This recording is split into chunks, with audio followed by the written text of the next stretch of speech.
పల్నాడు జిల్లా బీజేపీ హనుమంతరావు మాట్లాడుతూ హర్యానా, జమ్మూ కాశ్మీర్ రాష్ట్రాలకు జరిగిన ఎన్నికల్లో హర్యానా బంపర్ మెజారిటీతో వరుసగా మూడవసారి గెలిచారని, భారతీయ జనతా పార్టీ గెలిచి దేశంలో ఎన్నిక ఏదైనా గెలుపు భారతీయ జనతా పార్టీదే అని మరోసారి చాటి చెప్పింది అన్నారు.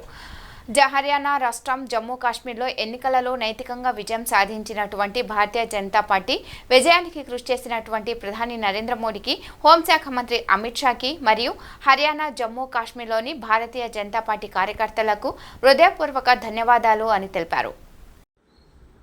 అందరికీ నమస్కారం.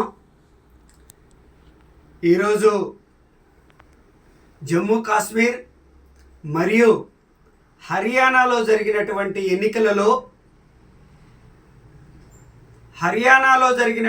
ఎన్నికలలో భారతీయ జనతా పార్టీ విజయ దుందుభి మోగించింది. వరుసగా 3 సార్లు అధికారంలోకి వచ్చినటువంటి భారతీయ జనతా పార్టీ 3 సార్లు అధికారంలోకి తీసుకొచ్చినటువంటి మన ప్రీతమ ప్రధాని నరేంద్ర మోడీ గారు మరియు అమిత్ షా గారికి భారతీయ జనతా పార్టీ పల్నాడు జిల్లా శాఖ తరపున ప్రత్యేకమైనటువంటి ధన్యవాదాలు తెలుపుతున్నాము. ఒకవేళ ప్రత్యక్షంగా జమ్మూ కాశ్మీర్లో భారతీయ జనతా పార్టీ అధికారంలోకి రాలేకపోయినా నైతికంగా జమ్మూ కాశ్మీర్ ఎన్నికలు జరిపి భారతీయ జనతా పార్టీ విజయం సాధించింది అని మీ అందరికీ నేను తెలియజేస్తున్నాను. ఎందుకోసమయ్యా అంటే జమ్మూ కాశ్మీర్లో ఎన్నికలు జరగటమే కష్టసాధ్యమైనటువంటి పని.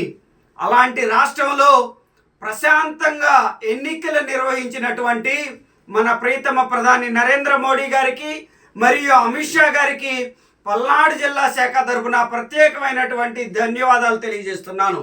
ఈ దేశంలో ఎన్నిక ఏదైనా గెలుపు భారతీయ జనతా పార్టీదే. Thank you.